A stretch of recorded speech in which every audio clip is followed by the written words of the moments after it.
Mesdames et messieurs, bonjour et bienvenue pour cette nouvelle édition de votre programme Air Afrique pour ce samedi, le 18 avril 2026. On commence notre édition tout de suite avec ce commentaire. L'Égypte renforce son rôle africain dans les efforts de désescalade régionale à Antalya. Alors, le ministre des Affaires étrangères, Badr Abdelghati, s'est rendu à Antalya, en Turquie, afin de prendre part aux travaux du 5e Forum diplomatique d'Antalya 2026. Pour plus de détails, voici un commentaire. Le ministre des Affaires étrangères Badr Abdelghati s'est rendu à Antalya en Turquie pour participer aux travaux du Forum diplomatique d'Antalya 2026. Le chef de la diplomatie égyptienne participera les 18 et 19 avril à une réunion ministérielle quadripartite réunissant les ministres des Affaires étrangères de l'Égypte, du Pakistan, de l'Arabie saoudite et de la Turquie. Les discussions porteront notamment sur l'évolution des négociations entre les États-Unis et l'Iran, ainsi que sur les moyens de réduire les tensions dans la région. Abdelghati prendra également part à une réunion ministérielle élargie réunissant 8 pays consacrée au développement de la situation dans la bande de Gaza.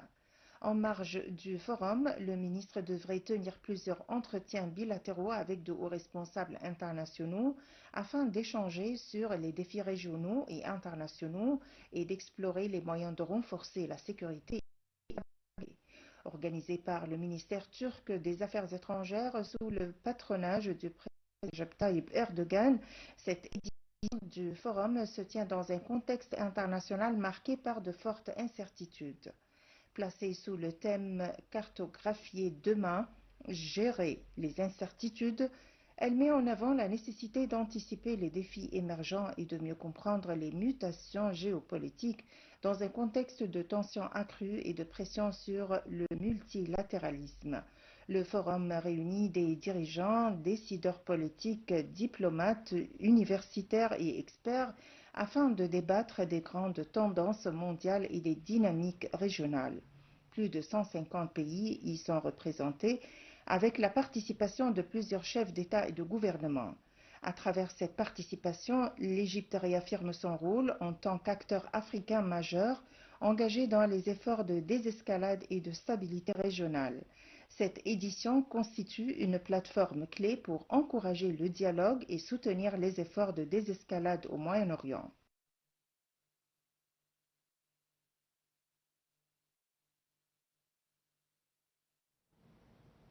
Et en marge du Forum diplomatique d'Antalya en sa 5e édition, le ministre des Affaires étrangères Badr Abdelghati s'est entretenu avec le président somalien Hassan Sheikh Mohammed. Abdelghati a réaffirmé le soutien indéfectible de l'Égypte à l'unité, à la souveraineté et à l'intégrité territoriale de la Somalie, compte tenu de l'importance capitale de la stabilité de la Somalie pour la sécurité de la Corne de l'Afrique. Il a souligné la condamnation de l'Égypte de la reconnaissance par Israël du prétendu Somaliland et de la nomination d'un envoyé diplomatique, considérant cela comme une violation flagrante des principes du droit international, de la Charte des Nations Unies et de l'acte constitutif de l'Union africaine. De son côté, le président somalien a exprimé sa profonde gratitude pour le soutien apporté par l'Égypte sur tous les fronts. Il a souligné la volonté de son pays de renforcer davantage sa coopération avec l'Égypte, qui sera dans les intérêts des deux pays.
Et l'Égypte participe à l'investiture du président du Congo-Brazzaville. Alors le ministre adjoint des Affaires étrangères pour les affaires africaines a représenté l'Égypte à la cérémonie d'investiture du président du Congo-Brazzaville pour un nouveau mandat. À cette occasion, il a transmis des félicitations de la direction politique égyptienne et a souligné la volonté de renforcer la coopération bilatérale.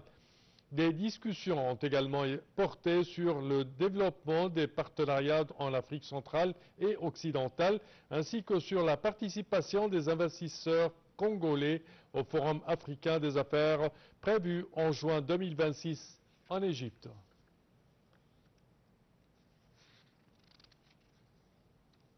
Et l'Égypte récupère 13 pièces archéologiques aux États-Unis. Il est à noter que l'Égypte a récupéré 13 pièces archéologiques sorties illégalement vers les États-Unis. C'est ce qu'a annoncé le ministère du Tourisme et des Antiquités. Ces objets datant de différentes périodes de l'histoire égyptienne illustrent la richesse du patrimoine national. Cette restitution s'inscrit dans les efforts de l'État visant à lutter contre le trafic illicite des antiquités en coopération avec des partenaires internationaux.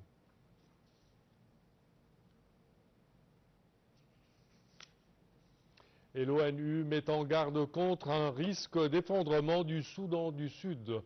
Le chef des opérations humanitaires de l'ONU a alerté sur un risque de famine généralisée et d'effondrement au Soudan du Sud dans un contexte d'intensification de combats et de réduction des capacités de la mission de maintien de la paix MINUSS. Pour plus de détails, voici un commentaire. Devant le Conseil de sécurité, le chef des opérations humanitaires de l'ONU, Tom Fletcher, a fait état d'un sentiment croissant de désespoir et d'abandon au sein de la population, avertissant que le pays se trouve à un tournant dangereux.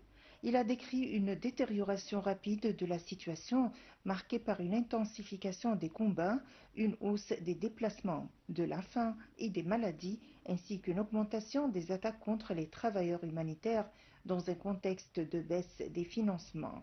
Il a appelé le Conseil à prendre des mesures urgentes afin d'empêcher le pays de basculer vers une famine généralisée et un effondrement.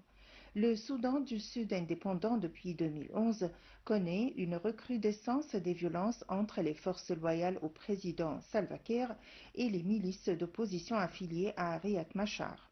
De son côté, la chef de la MINUS, Anita Kikigbehu, a souligné que les civils continuent de payer le prix de l'escalade alors que la mission a réduit ses capacités opérationnelles de 25 à 30% en raison de contraintes budgétaires. Dans ce contexte, le Conseil de sécurité doit se prononcer prochainement sur le renouvellement du mandat de la MINUS, tandis que les États-Unis plaident pour un mandat réduit.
Et chers téléspectateurs, le pape du Vatican, le pape Léon XIV au Cameroun, un message d'espoir et un appel pour le rejet de la corruption. Alors en visite au Cameroun, le pape Léon XIV a exhorté les jeunes à résister à la corruption et à œuvrer pour le bien commun lors d'une messe à Douala devant des milliers de fidèles. Il les a appelés à garder espoir malgré les difficultés, à valoriser leurs talents et à contribuer au progrès de la société. Le pape Léon XIV a également insisté sur l'importance de la paix, du dialogue et de l'unité nationale dans un contexte marqué par des tensions dans certaines régions du pays.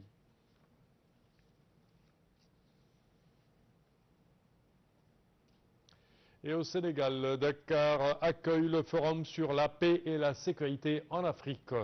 La 10e édition du Forum international de Dakar sur la paix et la sécurité en Afrique se tient les 20 et 21 avril courants dans un contexte de défis sécuritaires persistants. Placée sous le thème de la stabilité, de l'intégration et de la souveraineté, la rencontre réunira des dirigeants et experts africains afin de proposer des solutions concrètes face aux menaces transnationales. Les discussions mettront l'accent sur la nécessité d'une réponse collective et sur l'importance de traduire les recommandations en actions concrètes.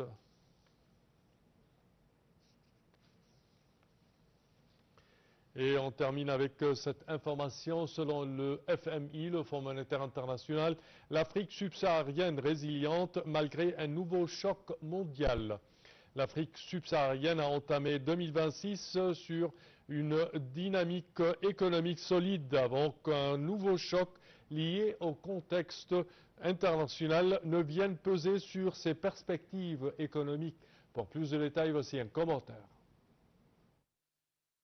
Selon le FMI, la croissance en Afrique subsaharienne a atteint 4,5% en 2025, son niveau le plus élevé depuis plus d'une décennie, porté par des réformes économiques et des conditions extérieures favorables. Le directeur du département Afrique du FMI a estimé que la région fait face à un tournant dans un contexte d'incertitude accrue. Cependant, cette dynamique est désormais sous pression en raison des tensions internationales qui ont entraîné une hausse des prix de l'énergie et des coûts du commerce perturbant plusieurs secteurs clés. Le fonds a ainsi révisé à la baisse ses prévisions de croissance pour 2026 à 4,3%, tandis que l'inflation devrait atteindre environ 5%.